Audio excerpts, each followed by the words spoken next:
大家好，又係我 Adam 陰謀背後主持啦。上一集咧同大家分享過啲食物嘅陰謀啦。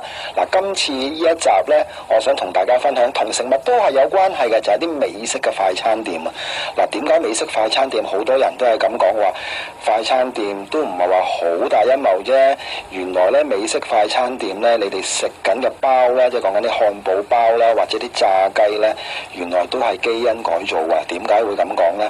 我諗其實喺一啲嘅社交網站咧，前嗰排咧都有人瘋傳一張相咧，就係點解有一隻雞翼會有3隻嘅雞嘅腳趾嘅咧？嗱，呢啲咧其實咧係一啲冰山一角嘅相片嚟嘅啫，就係因為呢一啲嘅相片咧，就可以大家你諗一諗，究竟而家我哋食緊嘅炸雞會唔會係基因改造啦？基因改造咧，我諗之前我都有講過咧，就係話其實係用啲好短嘅時間咧，可以將啲基因咧去突變，去製造咗一啲雞咧，可能講緊係4-5個星期係養一隻雞，而家去到1-2個星期咧，就已經可以養到一隻雞出嚟啊咁樣。咁呢個係其中嘅一樣嘢啦。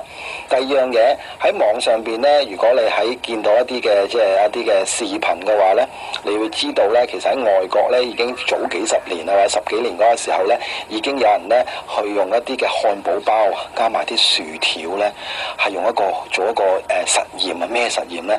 就係佢將一個漢堡包同埋個薯條咧擺喺個容器度，然後之後咧就等咗落去佢嗰個廚房度。我諗應該係3至4個月度咧。咁3至4個月之後拎翻出嚟嘅話咧，嗰個漢堡包仍然都係冇腐爛到嘅。薯條咁當然梗係冇腐爛到啦。咁可想而知咧，原來咧呢啲薯條同埋啲漢堡包咧，原來個防腐劑咧係對我哋健康咧係非常之大嘅影響嘅。咁好多時咧，你會見到原來我哋食緊嘅雞啊，或者係啲薯條啦，都係一啲嘅石油嘅副產品，同埋一啲塑膠嘅副產品嚟嘅。咁所以咧，你會睇到一啲嘢咧，就係話可能有啲人會問啦，就係咦點解同陰謀論又有關係啊？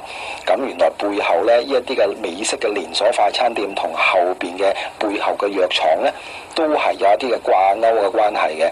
咁我上一集都有講過，你哋唔病，你哋唔舒服嘅話，咁樣佢哋點樣賺錢呢？